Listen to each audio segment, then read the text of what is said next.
Hey guys, welcome back. Joe here again, ScaleFreak.com, coming to bring you another install part for the CTS Drift, the Cadillac, my Sakura D4 rear wheel drive. This bad boy here, 3Racing aluminum rear bulkhead covers for the D4, SAK-D4811. What are they? Well, they're aluminum upgrade rear bulkheads. Are they needed? Listen, if you're going to keep close to a stock kit, or you don't really hit a lot of stuff at the back end, no, not really needed at all. I actually had no plan on actually upgrading this part until I went with the rear anti-camber grip suspension system. See that bad boy on the back where my shocks are laying down sideways? Yeah, the bit of a problem with that is the stock plastic bulkheads, the location of the screws to mount the shocks into actually creates interference with the tie rod ends and the bottom of the shock. So that whole system in the back is not actioning to its full ability. It's not returning because you're actually rubbing on the inside. So the only problem with that is the plastic setup has the only one hole that you can mount that shock into, and that actually causes it to make contact. Whereas this one here, let me just open this bad boy up here, is actually going to give you 4 holes. So 4 adjustment holes as to where you want to put it in. And yes, it will add a little more strength to the back end with what you're mounting everything up to. But in all honesty, this Sakura is actually pretty solid on the back end already. So I don't necessarily think that if you're just driving your normal kit normally and just playing around and doing some, non-super serious drift stuff, I don't really think that this is a required upgrade for your normal day-to-day stuff. Unless you want to just bling it out a little bit more. But if you're going to run this ACG kit from the back, the anti-camber grip system for the back, you will need to get those parts just to free up the rear linkage a little bit better. Otherwise, they are not going to, like I said, they're not going to action correctly. It'll feel really stiff. It'll feel like something's not working correctly, but what is really happening is parts are rubbing against each other. So for this one here, simple enough. Use your multi-tool. You're going to need a, if I'm going through my head here, you're going to need a 2. You need possibly a 1.5, and if you're running the ACG kit, you'll need a 2.5 as well, because that's the way the shocks are screwing into the bulkhead. And again, depending on how many parts you have already stuck on the back, you can see that I've already got the ACG kit and I have a different set of stealth mounts. I have to take apart a few things to be able to get that shock tower out and be able to get those parts out of the inside. So no need for me to show you exactly how this thing pulls apart. Just give me a minute. I'm going to dissect it. Only 8, 9, 10 screws out of the back end and just a couple dangling in there. The whole kit, again, I didn't have to pull everything apart. It's pretty much all just kind of hanging there. Just remember that when you do put it back together, put the dog bones back into the back end because they did come loose. And then just remember where the screws went in. And also, don't let that rear drive system pop out. Just let it sit there. Don't dig with it too much. So I'm just going to set that off to the side. Now, again, here's an example. Let me see if I grab the right parts here. There is your comparison. There is your cool aluminum one versus your black plastic. So that's kind of how they come right there, right? So ta-da!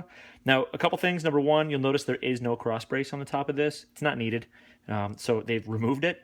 Basically, you do not have to have that cross brace because the plastic part, depending on how much torque you put on the shock towers and stuff like that, it may cause a little bit of stress on the top of that. So it would use this little guy as a cross brace to make sure that nothing's going to flex either in or out. But we're talking aluminum now, so rock and roll. You can also see here there's a screw in the front because, again, it is expecting the screw to go a little bit further through. But you know what? Let's take a look at what the weight difference is going to be, because some of us are actually concerned about how much weight we are adding or removing in order to get it to drift correctly. So the stock parts, actually, you know what? Let me do this. Let me add this and these and the screws involved would come up to 0.2 of an ounce. Is basically what the system coming off the kit is. Now, because I don't need this, these are going, and because I don't have the crossbar, the screws are gone. Now we add this, 0.2. So we're not adding and we're not removing any weight from the kit itself. So if you have your rear end set up in a very specific weight balance, you're not changing anything with this. So score on that one. Now, really, what's going to happen is it's going to be a direct bolt in. I mean, really, that's what it is. Make sure you get the left on the left and the right on the right. And now that we're using screws into aluminum, always have your Loctite. I do recommend the Loctite 222. This is the stuff that's made for small screws that can be taken out with hand tools. So give me a couple seconds. It's going to take me a minute just to get all this stuff back in. There's, again, no need for you to watch me actually putting the screws back in.